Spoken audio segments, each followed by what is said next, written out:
My in-laws demanded I leave everything behind, so I handed over the keys and walked away with what truly mattered. What would you do if the people you called family orchestrated your downfall, tried to strip you of everything you held dear, and thought they'd won? I didn't fight. I smiled. I let them think they'd taken everything, and then I unleashed the most satisfying comeuppance of my life.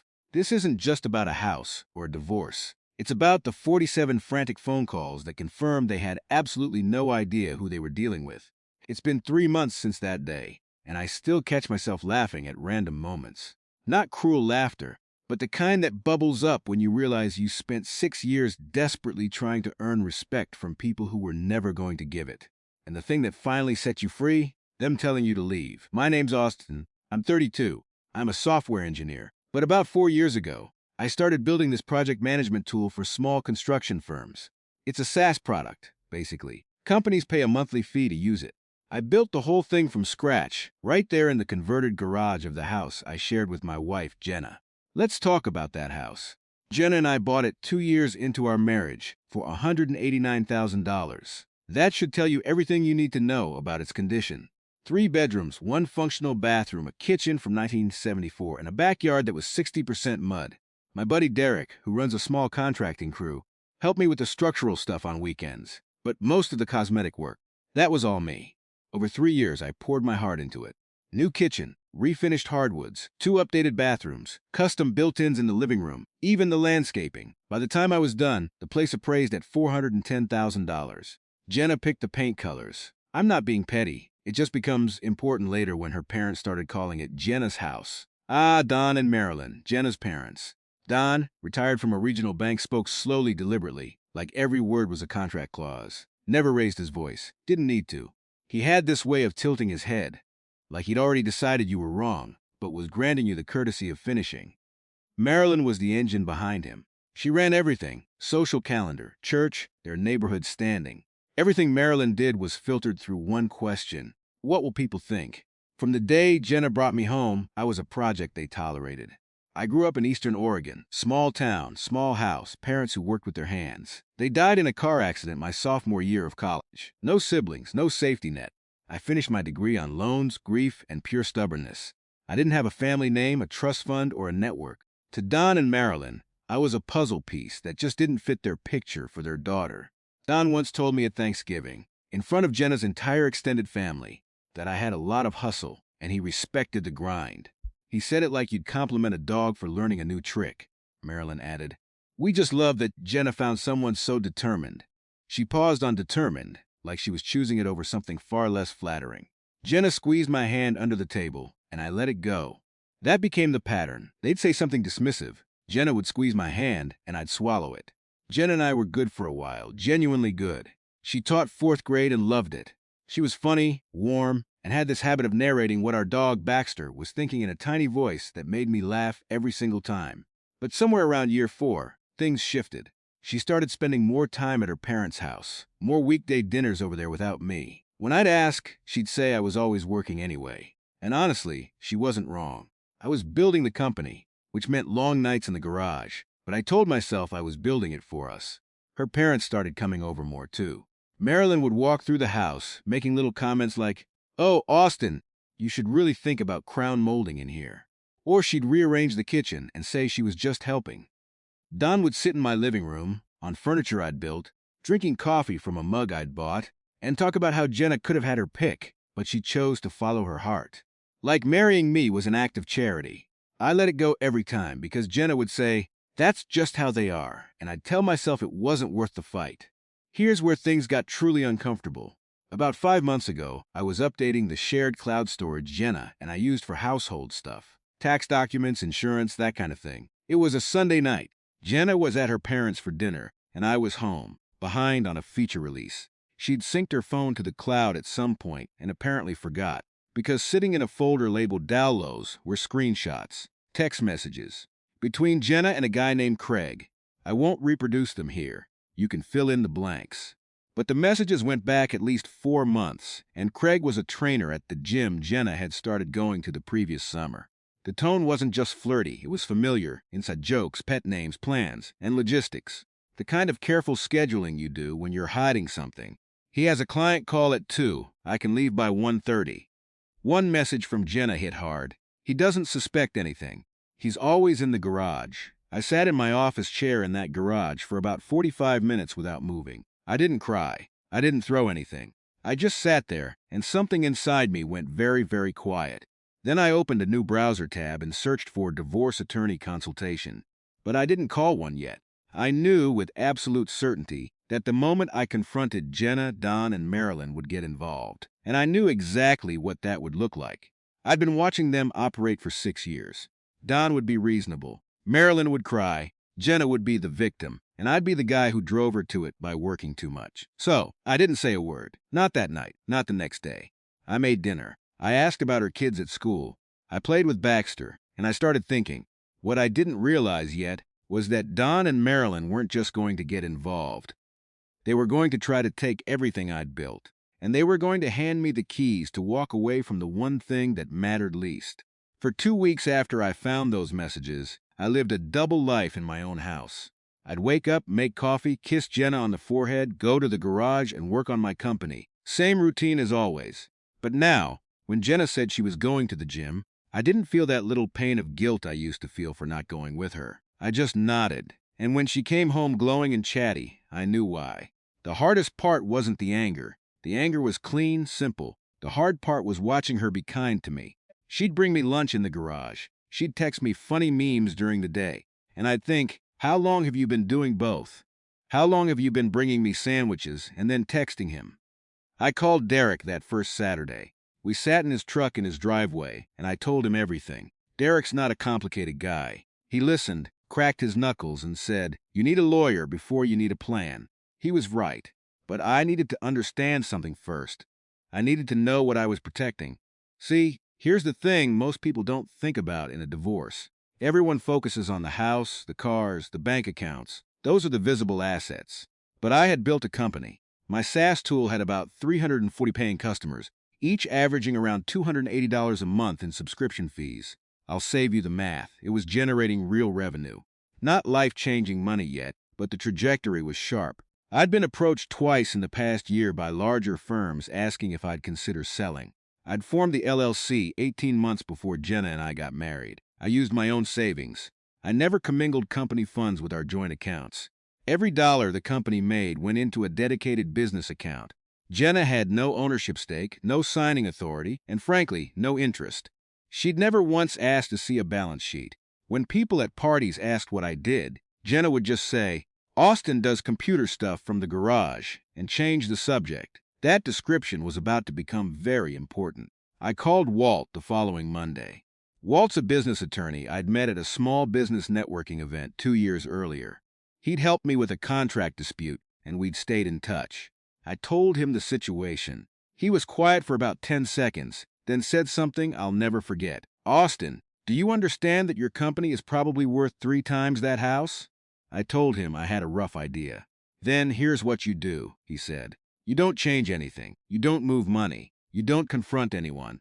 You let me pull your formation documents, your operating agreement, your financial records, and we're going to build a wall around that LLC so clean that even a forensic accountant would get bored." So, that's what we did. Meanwhile, Jenna's behavior started shifting. She was picking more fights, small ones about the dishes, the dog's vet appointment, the fact that I never wanted to go anywhere. Classic stuff. I'd later learned from a therapist that this is pretty common. People having affairs often manufacture conflict at home to justify what they're doing. If I'm the bad guy, she doesn't have to feel guilty. Then one Wednesday night, Jenna came home from her parents' house and sat down across from me at the kitchen table with a look I recognized. It was the same look she got when she'd rehearsed something. "Austin," she said, "I think we need to talk about where this is going." "Where what's going?" I said, though I already knew. I just wanted to hear her say it. "Use. This marriage. I've been unhappy for a long time, and I don't think you've even noticed." I set down my fork. "I've noticed some things." Something flickered across her face for just a second, then it was gone. "I've been talking to my parents about it," she said, "and they think, and I agree, that maybe we should separate. Take some time." "Your parents think that," I repeated. "We all do. It's not healthy, Austin. You're in that garage 14 hours a day. We barely talk. I feel like I'm living alone." I wanted to say, "You're not living alone, you have Craig." But I didn't, because Walt had told me not to show my hand. So I just nodded slowly and said, "Okay, let's talk about what that looks like." Jenna seemed surprised. I think she expected a fight. She'd probably rehearsed responses to my objections, but I gave her nothing to push against, and it threw her off. 2 days later, Don called me. Not Jenna, Don. "Austin," he said, "I think it would be good if we all sat down. Man to man, family to family. Let's figure this out like adults." "Sure, Don. When?" "Saturday, our place." "Marilyn's making dinner." I almost laughed. Of course she was. Nothing says, "We're dismantling your marriage," like Marilyn's pot roast. Saturday arrived. I pulled into their driveway and sat in my car for a minute. Derek had texted me that morning. "Remember, you're not there to win. You're there to listen." Good advice. The dinner itself was almost theatrical. Marilyn had set the good china. Don was wearing a button-down like he was chairing a board meeting. Jenna sat next to her mother across from me, not making eye contact. Don waited until the plates were cleared. Then he folded his hands on the table. "Austin, we all care about you. You know that. But this marriage isn't working, and we need to think about what's best for Jenna, not what's best for both of us. What's best for Jenna. The house is important to Jenna," Don continued. "It's her home, her stability. Marilyn and I think the fairest thing would be for you to find your own place and let Jenna keep the house. You can take your personal belongings, your clothes, your computer equipment, whatever you need for your little business." "My little business," Marilyn chimed in. "We're not trying to be unfair, Austin, but Jenna needs a fresh start. And honestly, you're young, you're smart, you'll land on your feet." I looked at Jenna. She was staring at her water glass. "And the mortgage?" I asked. Don waved his hand. "We'll work all that out. The important thing is that Jenna feels secure." I nodded slowly, thoughtfully, like I was a man absorbing a difficult truth. "Can I think about it?" I said. Don smiled. The smile of a man who believed he'd just closed a deal. "Take all the time you need, son." I drove home that night and called Walt from the driveway. "They want me to leave everything behind," I said. "Take my clothes and my little business and go." Walt was quiet for a second. Then he started laughing. "Austin," he said, "please tell me you're going to let them put that in writing." Walt wasn't laughing to be cruel. He was laughing because Don and Marilyn had just made the single biggest miscalculation of their lives, and they had no idea. Over the next 3 weeks, here's what happened behind the scenes while I played the role of the defeated husband. Walt pulled every document related to my LLC. Formation papers, operating agreement, bank statements going back to inception, tax returns, client contracts, everything. He ran it past a colleague who specialized in family law, and the answer came back clean. The company was formed before the marriage. It was funded entirely with premarital savings. There was zero commingling. Jenna had never contributed labor, capital, or management to the business. In our state, that made it my separate property, not marital, not negotiable. The house, Walt said during one of our calls, is a different story. You put marital funds into renovation, so she has a claim to some of the equity. But the company? That's yours. And right now, based on revenue multiples for SaaS businesses in your space, I'd estimate it's worth somewhere north of $1 million. The house, the one they were so desperate to keep, was worth $410,000 with a remaining mortgage of $168,000. Net equity of about $242,000. Split that in half, and Jenna's share was maybe $121,000. My company was worth 5 to 6 times that, and they told me to take it and go. Now, I want to be clear about something. I wasn't doing this to punish Jenna. I wasn't building some elaborate revenge scheme. I was protecting what I'd built. There's a difference. If Jenna had come to me honestly, if she'd said, "I'm unhappy, I met someone, I want out," I would have been devastated, but I would have handled it fairly. What I couldn't accept was the orchestrated performance, the family dinner, Don's condescending little speech, Marilyn's fake sympathy, the entire production designed to make me feel so small that I'd just hand over the keys and slink away. So, yeah, I was going to let them have exactly what they asked for. Step one was the company infrastructure. My servers were cloud-based, so the physical location didn't matter much. But I had 2 local backup servers, 3 monitors, my development workstation, and about $14,000 worth of equipment in that garage. I started moving things out gradually. A box here, a hard drive there. I rented a small office space about 20 minutes away and sets up a secondary workstation. Jenna didn't notice. She hadn't set foot in the garage in months. Step 2 was documentation.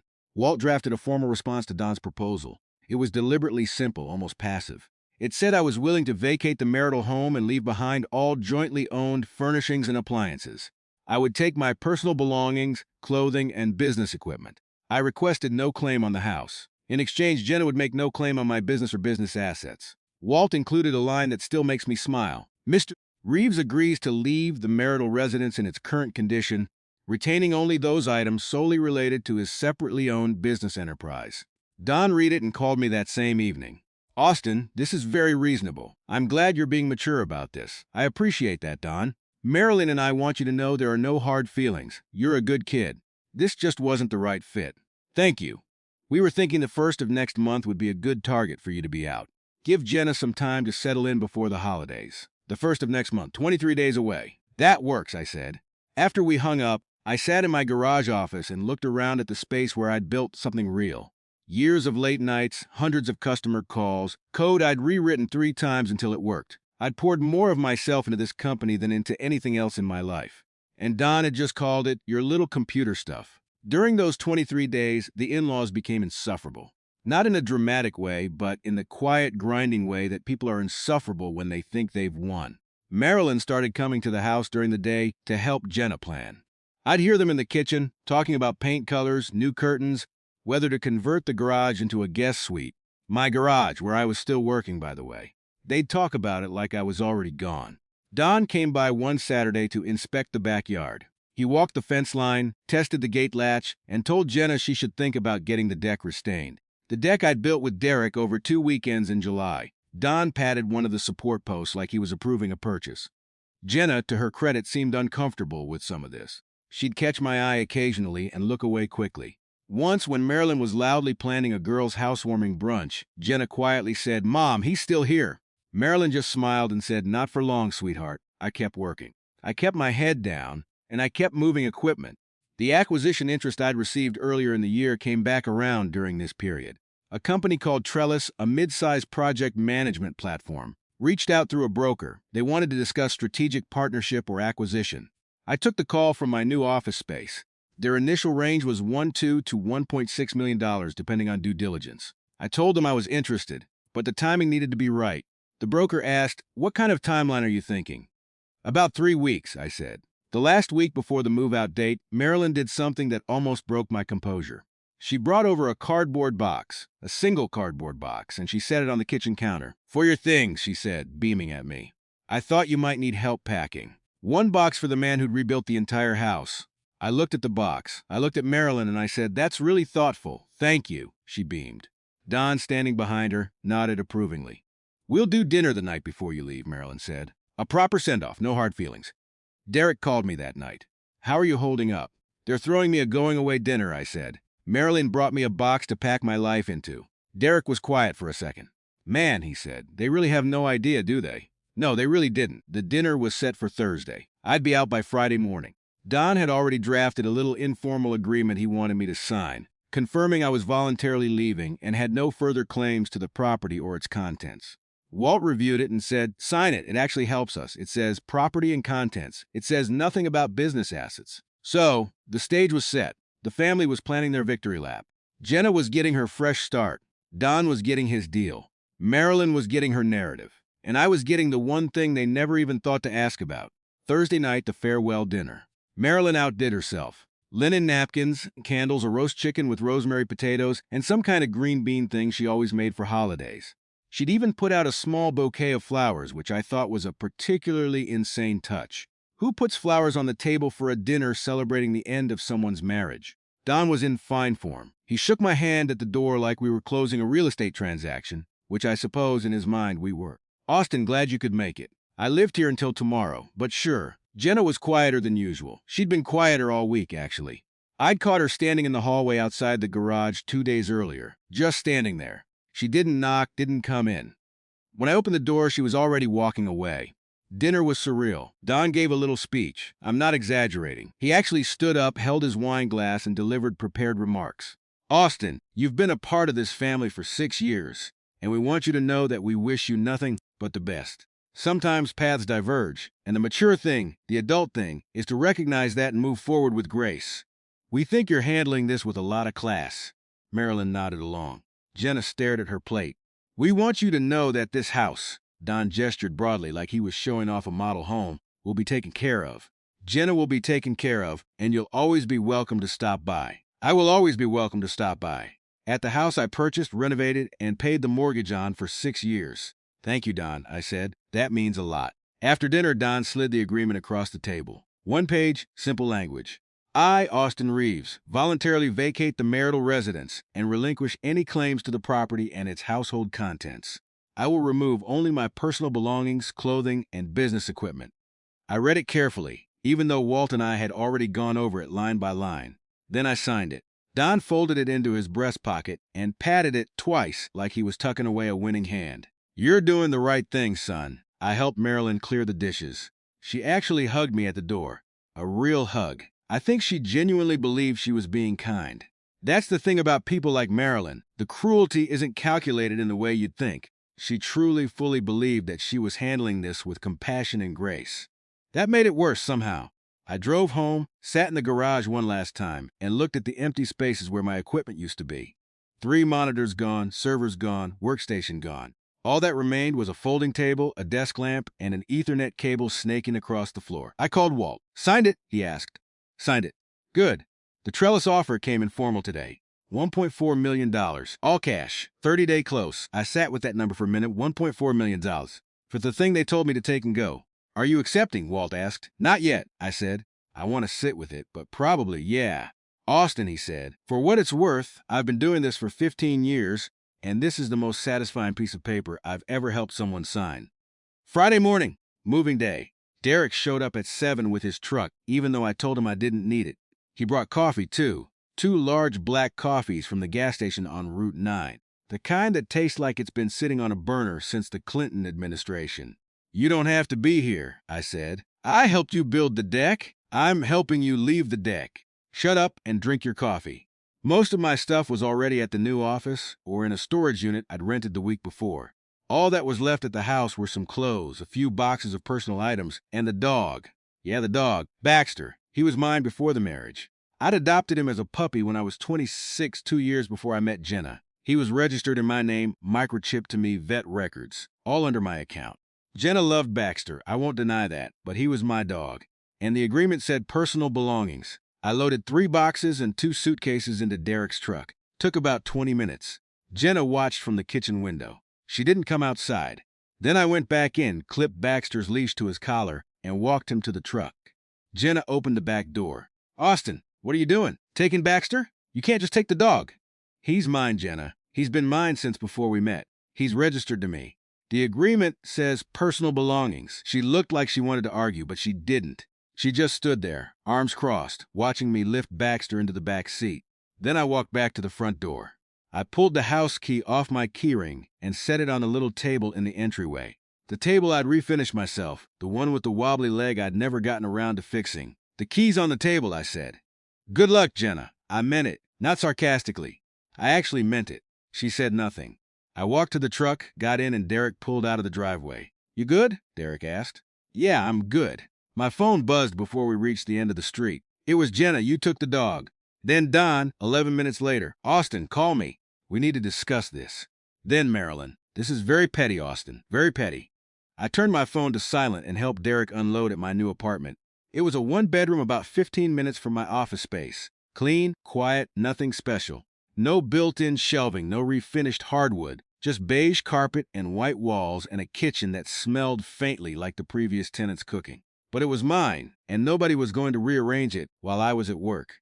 Baxter sniffed every corner, checked behind the bathroom door twice, turned 3 circles on the living room carpet, and lay down. Derek and I assembled a bed frame I'd ordered online and leaned a mattress against the wall until we could wrestle it onto the frame. "Place," Derek said, looking around. "It's got potential. That's what you said about the other place. And I was right. It appraised at $410,000. He laughed. I laughed. Then we ordered pizza and sat on the floor because I didn't have chairs yet. I turned my phone back on around 2 in the afternoon. 23 missed calls. 14 from Jenna, 7 from Don, 2 from Marilyn. A cascade of text messages that started with "call us" and escalated through "this isn't what we agreed to" and peaked at "we're calling our attorney." By 6 led that evening, the count was 47 missed calls. I texted Don back one line. I took my personal belongings and business equipment per the agreement. Happy to discuss through attorneys. Don's response was immediate. "What business equipment? You had a desk and a computer." I didn't respond to that one, but I did screenshot it and send it to Walt, who replied with a single word. "Perfect. Here's what Don and Marilyn didn't know. Here's what Jenna never bothered to learn. And here's why 47 phone calls wasn't going to change a thing." The house had a remaining mortgage of $168,000. The monthly payment, including taxes and insurance, was $1,740. I've been paying it from our joint account, which was funded almost entirely by my income. Jenna's teaching salary covered groceries, her car payment, and some discretionary spending. She contributed about $600 a month to the joint account. The rest was me. When I left, I stopped depositing into that account because why would I? I didn't live there anymore. I'd signed away my claim to the property. Jenna's $600 a month wasn't going to cover a $1,740 mortgage payment, let alone utilities, maintenance, insurance, and property taxes. It took exactly 12 days for Don to figure this out. He called me from what sounded like his car. Gon's was the measured, patronizing tone. Gon was the sun and the head tilting and the folded hands. Austin, you need to continue paying the mortgage until we get this sorted. Don, I signed an agreement relinquishing my claim to the property. I have no obligation to pay for a property I don't own and don't occupy. That's not what we discussed. That's exactly what we discussed. You told me to take my things and go. I took my things.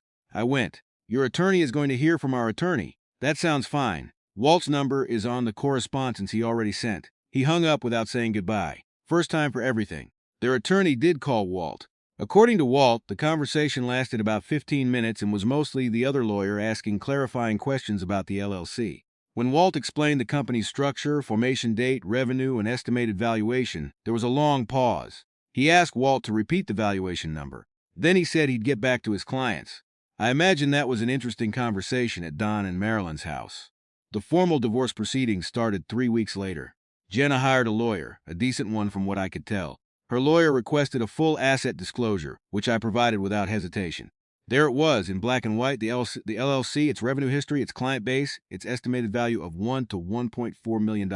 Jenna called me directly that evening. First time we'd spoken since the morning I left. Austin, is this real? Is your company actually worth that much? Yeah, Jenna, it is. Long pause. Why didn't you ever tell me? I did. Multiple times. You called it my little computer thing. Another pause. That's not fair.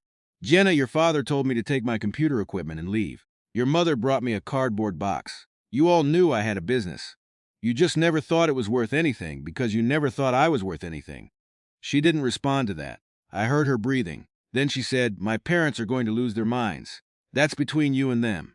The divorce was finalized about 6 weeks later. Because the LLC was formed before the marriage and there was no commingling, Jenna's lawyer ultimately didn't challenge it. She got half the house equity, which came out to roughly $121,000 after the mortgage, but she had to actually sell the house to access it because she couldn't afford the payments on her own. Don offered to help cover the mortgage temporarily, but Marilyn shut that down after about 2 months. Apparently, subsidizing their daughter's house was different from controlling Austin's departure. The house sold for $403,000. Market had softened slightly. After the mortgage payoff and closing costs, Jenna walked away with about $18,000. I closed the Trellis deal for $1.4 million. After Walt's fees, taxes, and a small retention bonus for my one part-time contractor, I netted a little over $940,000. Not retire forever money, but start over completely money. I moved into a nicer apartment, 2 bedrooms, one for me, one that became my new office. Baxter approved. I started building a new product, a scheduling and crew management tool that some of my old customers had been asking about. Turns out, when you sell to company, your reputation in the industry doesn't just disappear. 3 of my former clients reached out within a month, asking when my new thing would be ready. As for the others, Don and Marilyn retreated into their usual pattern. According to a mutual friend who still talks to Jenna's cousin, Don told people I'd hidden assets and lawyered up to cheat Jenna. Marilyn told her church friends that I'd been difficult from the beginning. Neither of them mentioned the dinner, the speech, the cardboard box, the agreement they pushed me to sign. In their version of the story, I'm the villain. I made my peace with that a long time ago. Jenna is more complicated. About 2 months after the divorce was final, she sent me a text. Not angry, not accusatory, just, can we talk sometime? Not about money, just talk. I thought about it for a few days, then agreed. We met at a coffee shop near her school. She looked tired, thinner. Not unhappy exactly, but unsettled, like someone who'd been standing on a rug that got pulled. I'm sorry, she said. Not just for Craig, for all of it. For letting my parents run everything. For never taking your work seriously. For not being honest with you when things started going wrong. I believed her. That's the thing people don't talk about in stories like this. The person who hurt you can also be genuinely sorry. Those two things can exist at the same time. I appreciate that, I said. I'm sorry too for the parts that were my fault. What parts? I disappeared into that garage. I told myself it was for us, but a lot of it was for me. I liked building something I could control. That wasn't fair to you either. She nodded. We sat there for a while. It wasn't reconciliation. It wasn't closure. Not really. It was just two people acknowledging that something real had existed and that they both let it break. I haven't seen Don or Marilyn since the morning I left. I have no interest in seeing them. Don sent me one final email about a month after divorce that said, "I hope you're satisfied with how you handled this." I didn't respond. Last week, I was sitting on my apartment balcony with Baxter at my feet, drinking coffee, and watching the sun come up over a parking lot that's nowhere near as pretty as the backyard I landscaped. My phone buzzed. New client sign up for the scheduling tool. Customer number 41. Baxter looked up at me. I scratched behind his ears. "We're good, buddy." He put his head back down. "What would you have done in my place? Did I handle this situation the best way, or would you have approached it differently? Let me know in the comments below. I really want to hear your thoughts.